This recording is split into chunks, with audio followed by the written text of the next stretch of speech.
الحمدللہ رب العالمین والعاقبۃ للمتقین والصلاة والسلام علی اشرف الانبیاء والمرسلین وعلی آلہ وصحبہ اجمعین اما بعد اعوذ باللہ من الشیطان الرجیم بسم اللہ الرحمن الرحیم یا ایہا الذین آمنوا اتقوا اللہ ولتنظر نفس ما قدمت لغد واتقوا اللہ ان اللہ خبیر بما تعملون صدق اللہ العظیم وصدق رسولہ النبی الکریم ان اللہ وملائکتہ یصلون علی النبی یا ایہا الذین آمنوا صلوا علیہ وسلموا تسلیما الصلاة والسلام علیک یا سید یا رسول اللہ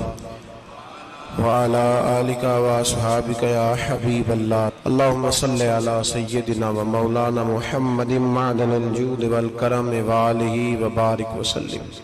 حمد و صلاة کے بعد اللہ تبارک و تعالیٰ نے قرآن مجید سورۃ الحشر کے اندر ارشاد فرمایا ہے کہ یا ایھا الذین آمنوا اتقوا اللہ، اے ایمان والو اللہ سے ڈرو، وَلْتَنْظُرْ نَفْسٌ مَا قَدَّمَتْ لِغَدٍ، ہر آدمی یہ سوچ لے کہ اس نے اپنے آگے کیا بھیجا ہوا ہے، جو اس نے آخرت کے لیے جمع کرایا ہے وہ کیا ہے، یہ غور کر لے وہ۔ وَاتَّقُوا اللَّهَ، اور پھر ڈر جاؤ اللہ سے، اِنَّ اللَّهَ خَبِيرٌ بِمَا تَعْمَلُونَ، فرمایا تم جتنے مرضی پردے ڈالتے پھرو، تمہارے رب کو تمہارے تمام کاموں کی خبر ہے، اسے پتہ ہے تم کیا کرتے، وہ جانتا ہے۔ عزیز دوستو، بزرگوں اور بھائیوں، قرآن مجید نے دو چیزوں پر بڑا زور دیا ہے، ایک اللہ کو ماننا، اور اللہ کو ماننے کا مطلب ہے نبی پاک کو بھی ماننا، اللہ کو ماننے کا مطلب ہے کتابوں کو بھی ماننا، قرآن پاک کو بھی ماننا۔ لیکن دو باتیں آپ کو زیادہ ملیں گی، ایک ایمان، اور اس کے بعد سب سے زیادہ زور ہے ایمان بالآخرت پر، آخرت کو مانو۔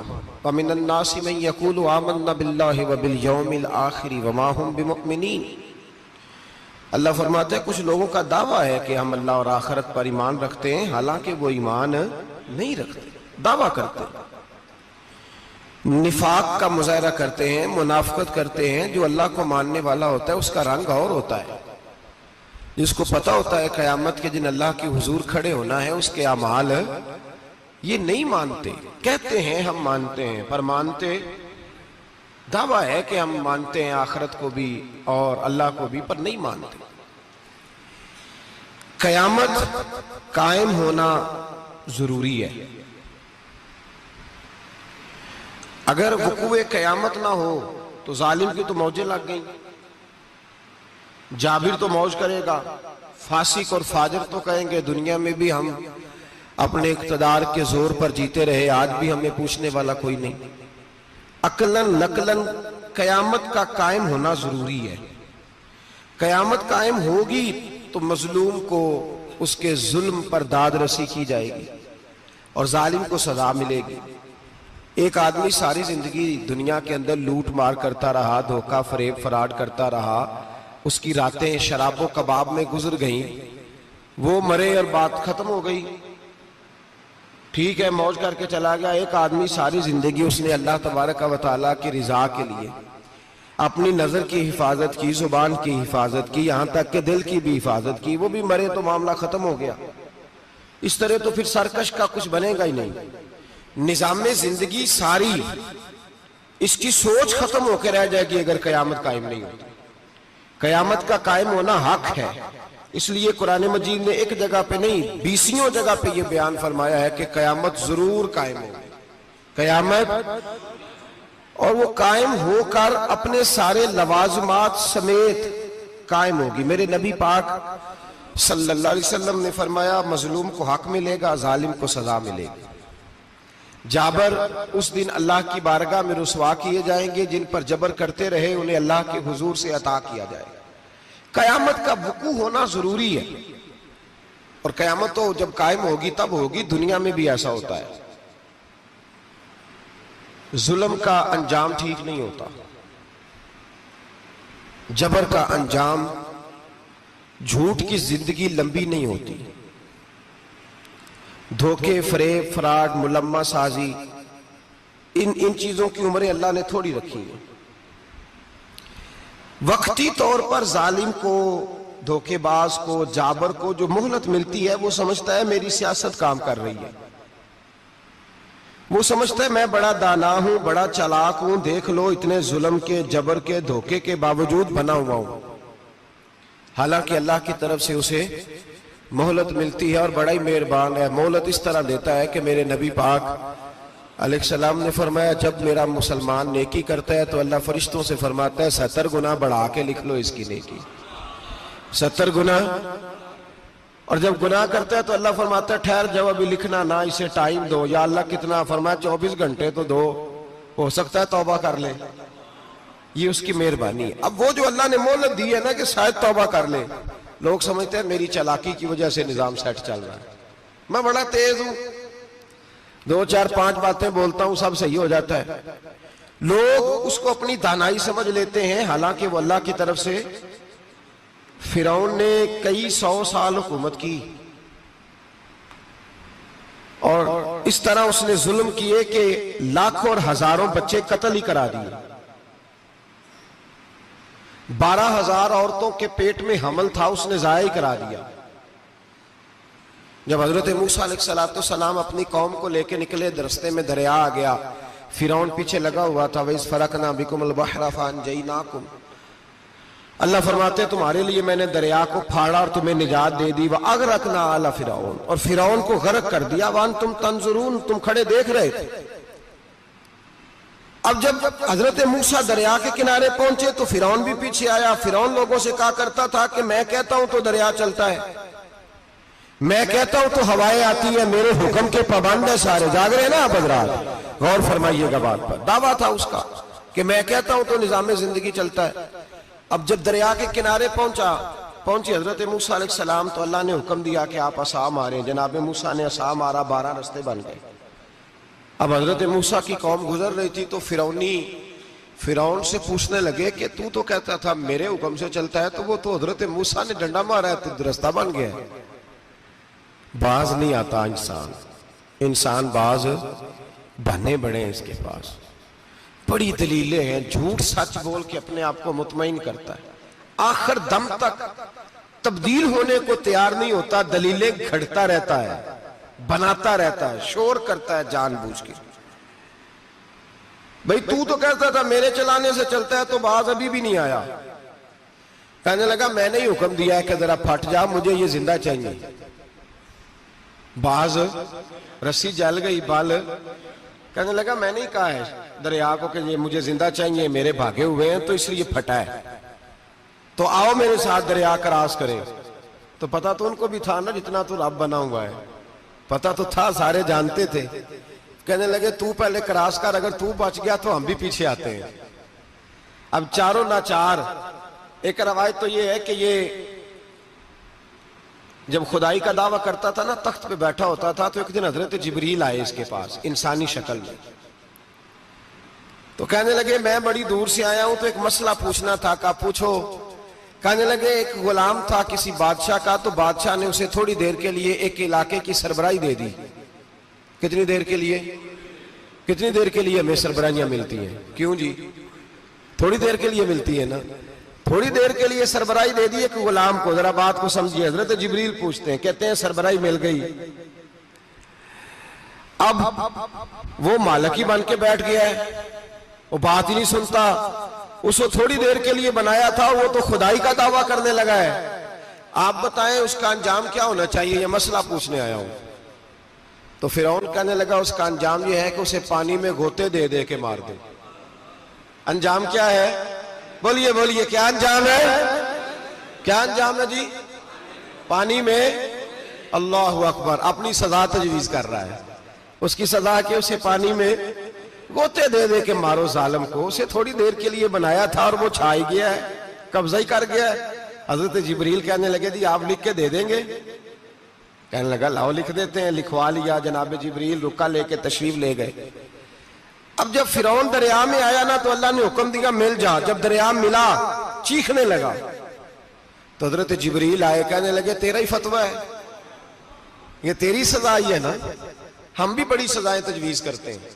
یہ جھوٹا ہے جی, اس کا تو فلانا علاج ہونا چاہیے, تو اگر تو جھوٹ بولے تو یہ فلانا بڑا جاور ہے جی, اس کے ساتھ اس طرح ہونا چاہیے, تو اگر تو یہ کام کرے تو جو سزا تو لوگوں کے لیے تجویز کر رہا ہے تو اپنے بارے میں بھی سوچ.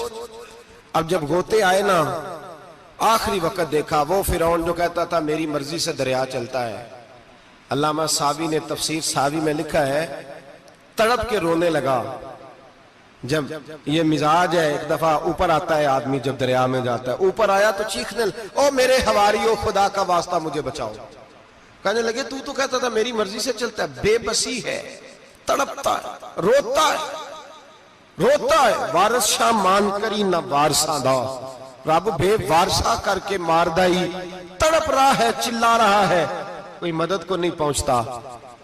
اب جب آخری غوطہ آیا تو کہنے لگا آمنا میں رب موسیٰ و ہارون, میں موسیٰ کے رب کو بھی مان گیا, ہارون کے رب کو بھی. اللہ نے فرمایا نہیں, اب تیرا ماننا قابل قبول ہے. اس وقت ماننا تھا جب تجھے مہلت دی تھی, جب تو جوان تھا. بڑھاپا آتا ہے, بیماری آتی ہے, جوان آدمی بیماری کا شکار ہوتا ہے تو کہتا ہے یا اللہ ایک دفعہ صحیح کر دے, میں ساری پڑھا کروں گا. ایک دفعہ ٹھیک کر دے, میں مسجد میں رہوں گا, میں اگلے سال اعتکاف بھی کروں گا, میں ساری تراویحیں پڑھوں گا. تو اس وقت پڑھنی تھی جب تجھے مہلت دی تھی. اس وقت پڑھنا تھا جب اللہ نے تجھے آسانی دی, زندگی دی. اگلا وقت یہ حال ایک کا نہیں ہوا. نمرود کو دیکھ لیں, حضرت ابراہیم علیہ السلام کو کہتا تھا میں رب ہوں. آپ نے فرمایا رب تو وہ ہے جو زندہ کرتا اور مارتا ہے. ایک موت کا قیدی بلایا, کہنے لگا ہاں بھائی کتنے دن رہ گئے تھے پھانسی میں؟ کہنے لگا جی پرسوں ہونی تھی. کہا جا تجھے آزاد کیا, لو میں بھی زندگی دیتا ہوں. ایک بے گناہ آدمی کو پکڑ کے قتل کر دیا, کہتا میں بھی مارتا ہوں.